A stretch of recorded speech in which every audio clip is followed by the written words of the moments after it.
ایمان پلورونکی 40 برخه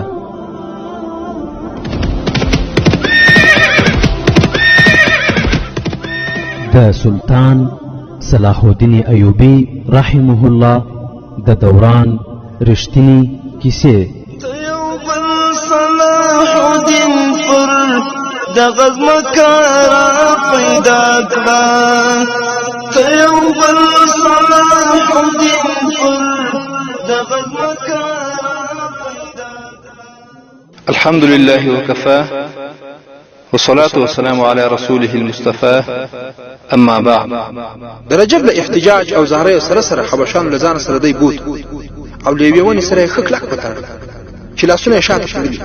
د هغه له دوه ملګرو هم وسلې واخیستې، بیا هغه راوي کړل ورته وی کده دې ځای و خورېدی و به وژل سي.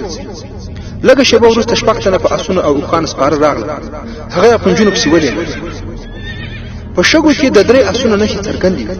په هماغه لوري حبشان هم روان شو. د نجونو نیول آسان نه و، ځکه چې د هغوی او ورپسې تلونکو ترمنځ لس یا اته ساعته توپیر و.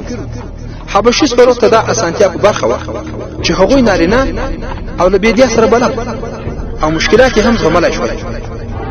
چې مخکې ولاړل د دې مشکل سره مخ شو چې د باد په وسیله د شګو له یوې ځایه بل ځای د وړلو له امله د اسونو د سامان نښې ورکې شوې. خو بیا هم هغوی روان له ډېر تګ څخه وروسته له 4-5 ساعته مزل وروسته د لمر خاته لوري د سربخونده خړه ولید چې د اسمان لوري ته پورته کېده.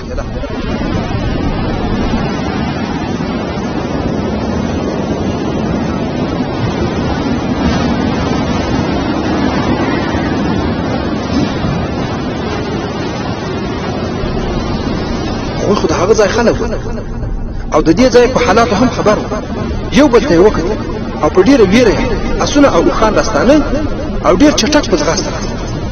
دا هغه بيدیانه توفان را روان چې غلطي غلطي شکلنې غونډې د شګو په زورو باندې بدلولای شو او لمنځه وړلای شو. که هلته کوم انسان یا څاروی ودرېد او یا به کېناست نو شګه به په شاوخوا کې راجمع کېده او دی به په هغه ځای کې ژوندی ښخېده. یعنې هغه ساحه ریګي روان چې بیا به پرې وغونډۍ ولاړه او هلته د طوفان څخه د بچ کېدو لپاره کومه کلکه غونډۍ هم نه وه. هغوی په تېښته ځانونه خپلې غرنۍ سیمې ته ورسول، خو هلته طوفان راغلی او هلته د هغه ځای ونو یوې او بلې خواته ټانونه وهل او باد ښورول.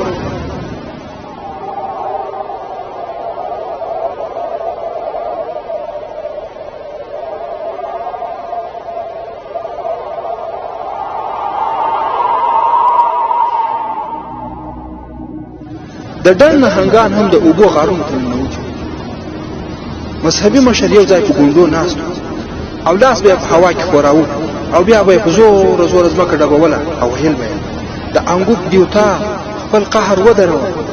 موږ دوه ډېرې ښکلې نجونې ستا په قدمونو کې قرباني کوو. هغه دا طوفان د دیوتا قهر ګاڼه. بیدیا او طوفان لاس په ګریوان، خو دغسې سور او تیز طوفان به کله کله راغله.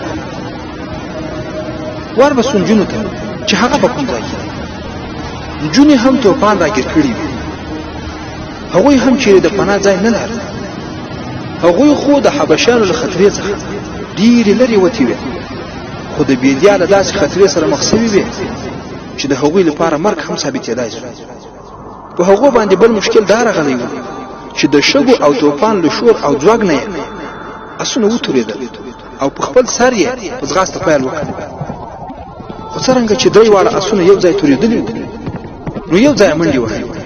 خو په دغه منډه کې یوه ګټه دا وه چې اسونه او نجونې د ځغاستې له امله یو ځای ښخ نه شول.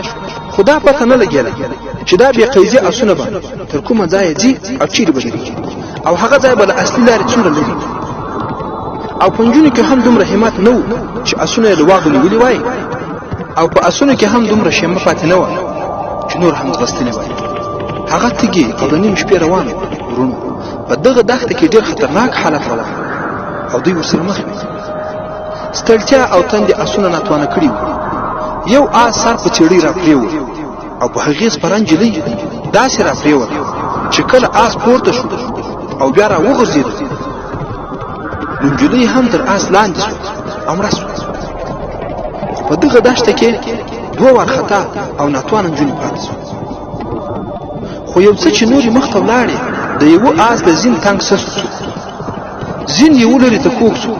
پر هغې باندې چې کومه نجلۍ سپره وه د آس اړخ ته پرېوته، خو چپه پښه یې په دغه حالت کې په رکاب کې ونښته او هلته آس په ځغاسته و، دلته د دې پښه په رکاب کې ونښته او نجلۍ نیمه په مځکه وه او نیمه په هوا او آس په ځان پسې کشکول. خو درېیمې نجلۍ ورسره هېڅ مرسته کولی نه شوه. د هغې خپل آس په واک کې نه و. د خپلې ملګرې چیغې یې اورېدې، خو له ډېرو چیغو څخه وروسته د هغې چیغې هم غلې شوې او هغې د نجلۍ مړی له آس سره د کشولو په حالت کې لیده. پر هغې باندې ډېره ویره راغلې وه. هغه که څومره زړوره وه، خو بیا هم هغه ښځه ځله په زوره زوره په ژړا شوه. د سست زین والا آس ناڅاپه ودرېد. درېیمې نجلۍ خپل آس ونه درولی شو. شاته یې وکتل، په توپان کې هېڅ ونه لیدل چې په هغې او په آس باندې په سپره نجلۍ څه وشول. نجلۍ خو په یقیني توګه مړه سوې وه، خو درېیمه نجلۍ یوازې پاتې وه. هغې له رکابونو پښې لږې وروسته کړې. د ویرې یې دا حال و چې د آس واګه یې پرېښود او په دغه حالت کې لاسونه د اسمان لوري ته پورته او په غریولولو اواز یې الله جل جلاله ته نارې کړې او ویې ویل: ای زما لویه خدایه، د اسمانونو خدایه، زما ګناه وبخه، زه ګناهګاره یم، زما ویښته ګناهګار دی، زه د ګناه کولو لپاره راغلی وم او زه په ګناهونو کې روزل شوی یم. زما خدایه، زه هغه مهال ډېره کوچنی وم چې لویانو له ګناهونو سره آموخته کړی وم. زه هغوی د ګناهونو سره په روزنه او عادت کې رالویه کړم او راته یې ویل: لاړه سه او سړي په خپل حسن او بدني ښکلا بې لارې کوه. د هغوی په لاسونو نور انسانان وژنه، دروغ وایه، دوکه کوه او بدکاري کوه. هغوی راته ویلي وو چې دا د صلیب دنده ده، که ته یې ترسره کړې جنت ته به ولاړه شې. خو په دغه حالت کې چې دا په آس باندې سپره وه او لاسونه یې هم پورته نیولي وو، د لیونیانو په څېر باندې چیغې او سرود وهلې او آس یې په کرار له مزله پرېوت. نجلۍ په چغو ژړا کې الله جل جلاله ته وویل: ستا چې کوم دین رښتونی وي ما ته یې هغه معجزه راوښیه. خو په دې حالت کې د هغې عقیده هم متزلزله سوې وه. د ګناهونو احساس یې دماغ نیولی و. د مرګ ویرې له هغې نه هېر کړي وو چې د هغې دین څه شی وي. هغې خپله ماضي په ګناهونو کې ډوبه لیده او د هغې په زړه کې دا احساس راویښېده چې د نارینه‌وو د لوبو یوه آله وه او د چل او دوکې لپاره ترې کار اخیستل کېده. اوس یې هغه په یوازې سر سزا ویني. په هغې باندې بېهوشي راغله او لاړه. هغې سر ټیټ او چیغه کړه: خدایه، زما سره مرسته وکړه، زه لا اوس مړ کېدل نه غواړم. او د دې سره هغې ته وریاد شو چې هغه یوه یتیمه نجلۍ ده. د مرګ په مخ کې انسان د ماضي په لور تلي چې دا د بشري فطرت یو مهم عکس العمل دی. هغې ځوان نجلۍ هم په خپله ماضي کې پناه اخیستل وغوښتل، خو هلته هېڅوک هم نه مور نه پلار او نه یې خویندې او ورونه. هغې ته همدومره په یاد و صلیبیانو پاللې او روزلې ده چې اوس یې ورخپلې دوکه ده. هغې له خپل ځانه په دې حالت کې کرکه کوله. اوس یې بښنه غوښته، خلاصون یې غوښت. خو په دغو چغو او نارو او غریو نیولو دعاو کې پریشاني نه وه.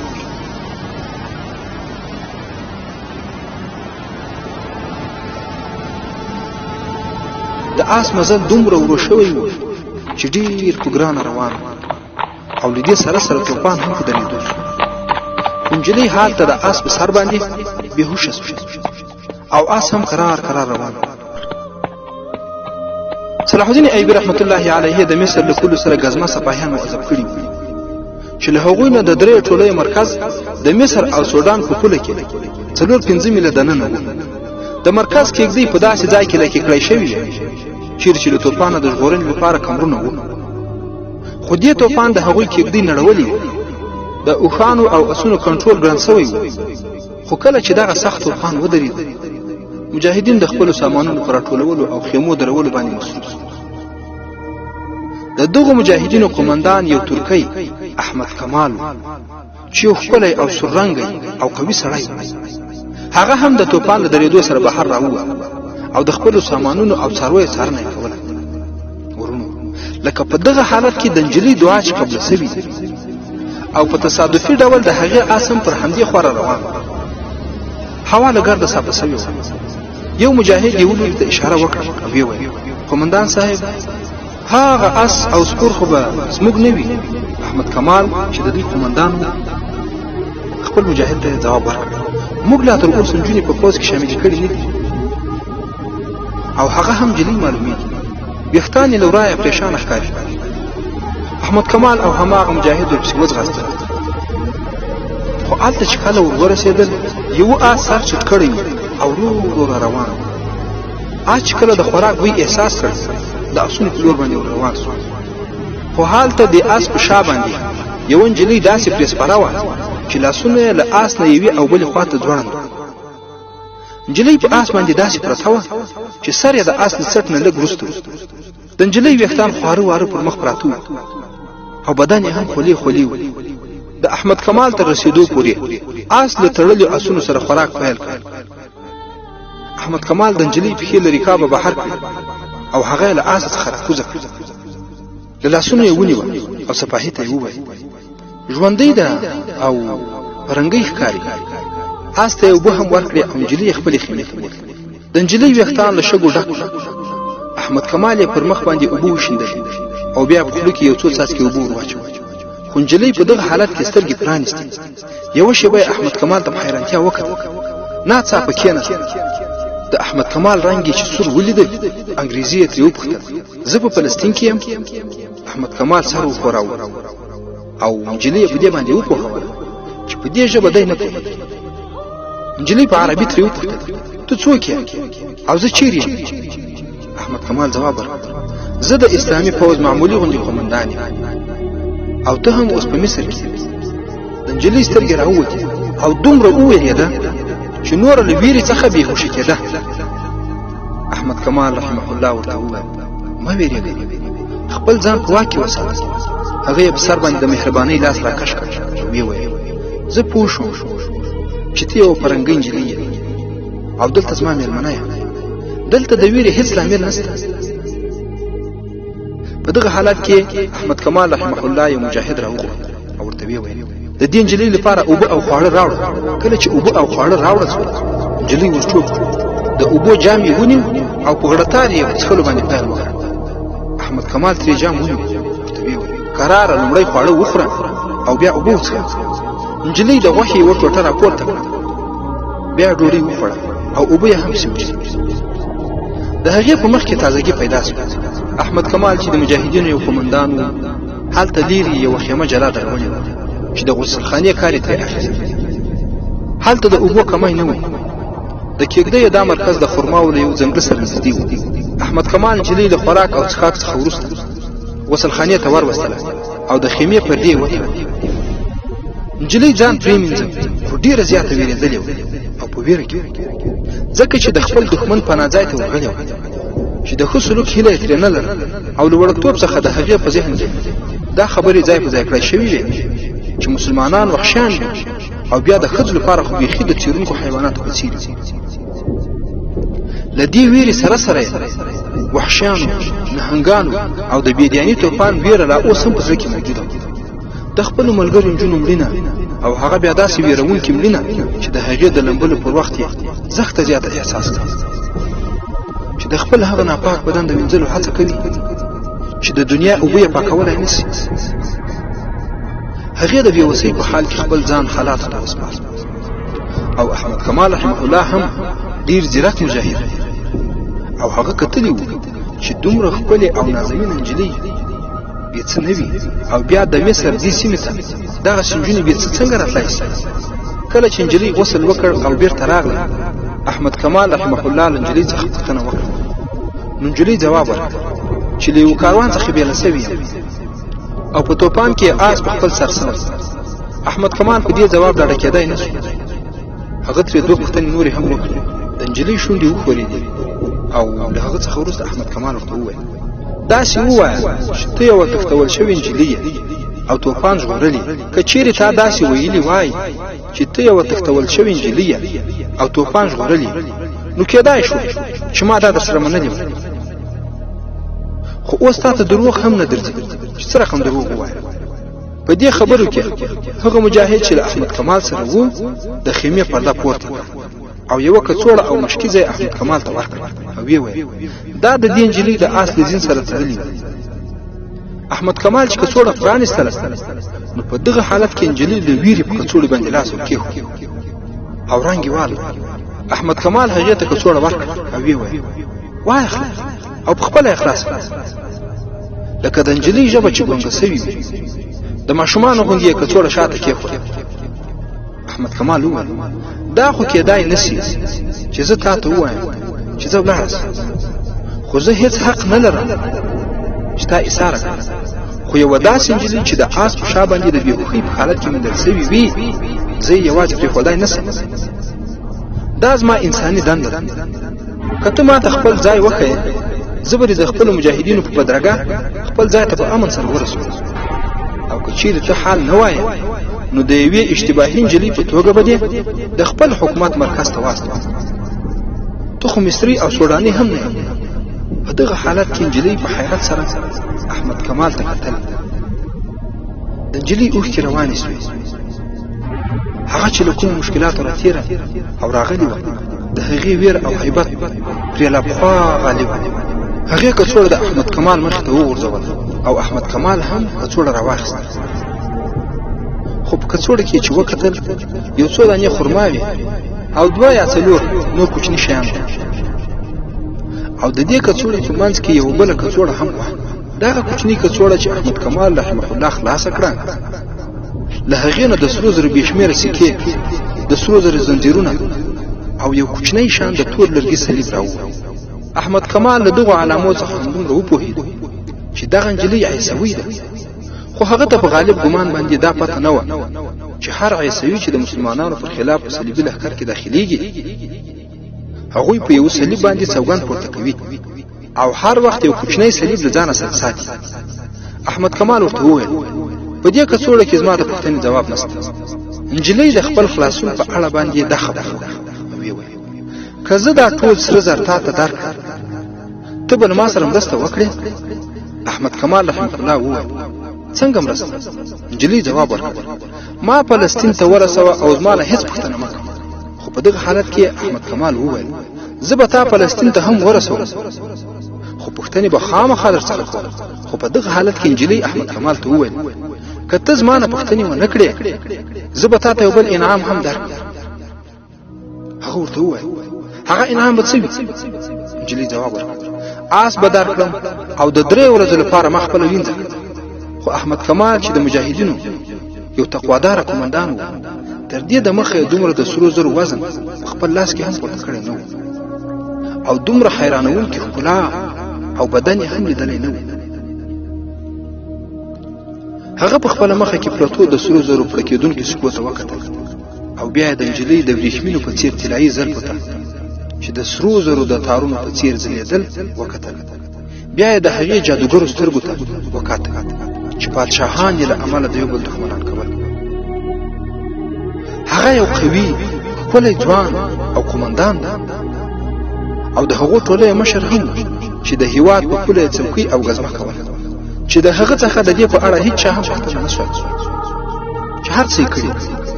خو هغه سکې او صلیب په کڅوړه کې واچول او نجلۍ ته یې کڅوړه بېرته ورکړه.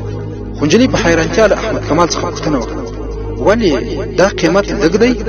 پوهېږئ چې د اسلام رښتینی مجاهد احمد کمال څه ورته وویل؟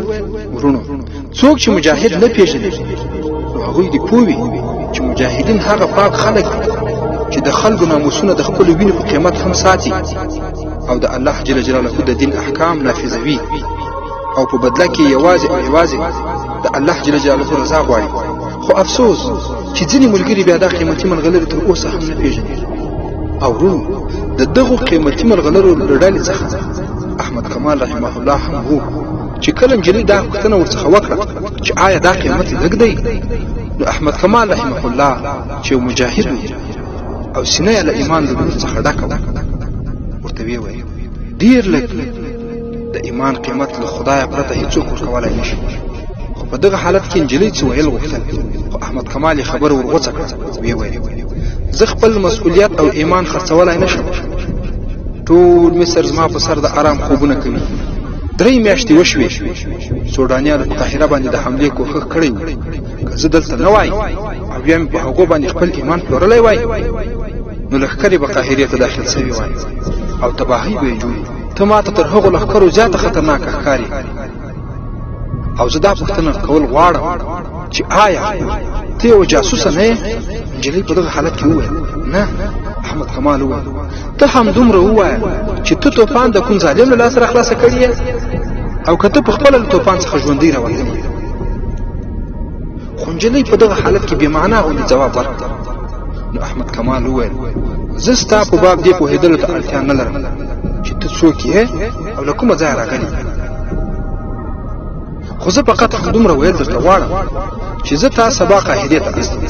هلته زموږ د استخباراتو مرکزي اداره شته، هغه پوهېږي او ته، او زما مسؤلیت به هم تر سره سوی وي. نجلۍ وویل که اجازه راکړې زه به لږ څه ارام وکړم. سبا چې تاسې ما قاهرې ته لیږئ کېدای شي چې ستاسې د پوښتنو ځواب هم درته ووایم. ورونو، احمد کمال رحمه الله هم نجلۍ ته د ارام کولو اجازه ورکړه او نجلۍ هم د ارام کوټې ته ولاړه. او ورونو، څه فکر کوئ چې دا عیسوي نجلۍ به احمد کمال هم تر خپلې اغېز لاندې راولي؟ او څه فکر کوئ چې د لارې په اوږدو کې به تر قاهرې پورې د احمد کمال او د دې نجلۍ ترمنځ کومې خبرې اترې وسي؟ او آیا هلته به بیا له رجب سره مذهبي مشر څه وکړي؟ آیا رجب به ژوندی پرېږدي او د هغو 3 نجونو د تښتېدنې په بدله کې به هغه مذهبي مشر رجب ته کومه سزا ورکړي؟ د 34مې برخې پای.